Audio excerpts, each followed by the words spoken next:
அழுகாதீங்க, பார்த்துக்கலாங்க.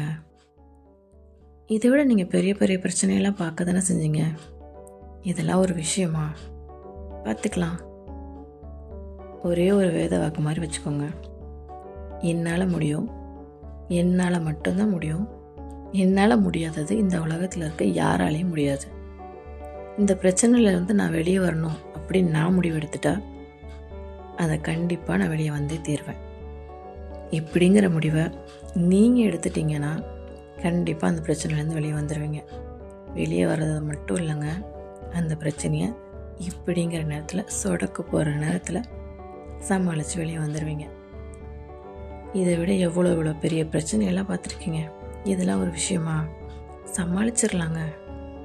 சந்தோஷமாக ஓடுங்க, சந்தோஷமாக இந்த பிரச்சனையை ஹேண்டில் பண்ணுங்கள். உங்களை கஷ்டப்படுத்துகிறவங்களுக்கு பதில் உங்கள் சிரிப்பால் கொடுங்க. என்னால் இதை விட பெரிய பிரச்சனைகளை ஹேண்டில் பண்ண முடியும் அப்படின்னு சந்தோஷமாக ஹேண்டில் பண்ண ஆரம்பிங்க.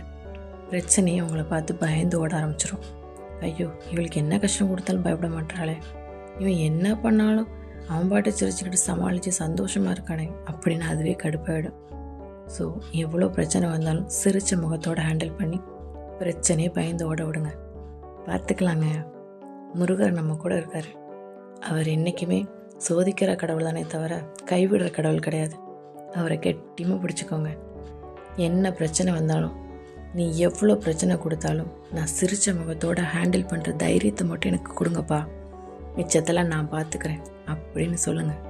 முருகரே என் பிள்ளை இவ்வளோ தைரியசாலியானு சந்தோஷப்பட்டு உங்களுக்கு அதுக்கான தைரியத்தை கொடுப்பார். தைரியமாக ஹேண்டில் பண்ணுங்கள். All the best.